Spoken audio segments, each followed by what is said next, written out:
Welcome to our channel. Today we how to log into Capital One Venture X, full guide step by step clearly. To log into your Capital One Venture X account, start by opening your preferred web browser. Enter CapitalOne.com in the address bar and hit enter. Once the Capital One homepage loads, locate the sign in button at the top right corner of the screen. Click on the sign in button to proceed to the login page. On the login page, you will see two fields, one for your username and another for your password. Enter your Capital One username in the first field. Next, type your password in the second field. Before clicking sign in, make sure to double-check your information for accuracy. If you're using a public or shared computer, avoid checking the box for Remember Me for security reasons.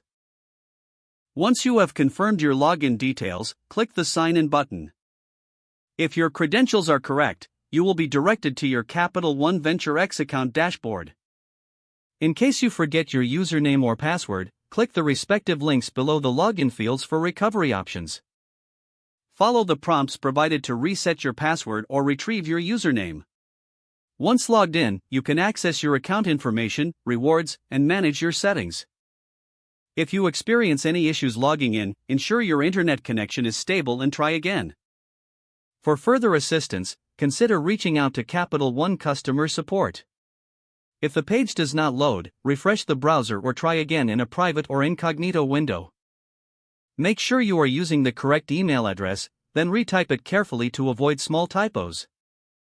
If your password is not accepted, use the reset option and create a new strong password you can remember.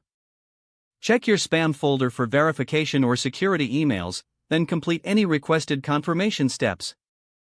Enable two-factor authentication if available to improve account security and reduce unauthorized access risk. After signing in, review your profile details so your contact information and settings are accurate and current. If you see an error message, note it down and try again after restarting your device and internet connection. Log out when you finish, especially on shared devices, to keep your account and payment information secure. If the page does not load, refresh the browser or try again in a private or incognito window. Make sure you are using the correct email address, then retype it carefully to avoid small typos. If your password is not accepted, use the reset option and create a new strong password you can remember. Check your spam folder for verification or security emails, then complete any requested confirmation steps. Enable two-factor authentication if available to improve account security and reduce unauthorized access risk. Don't forget to like this video and subscribe to our channel for more step-by-step tech guides.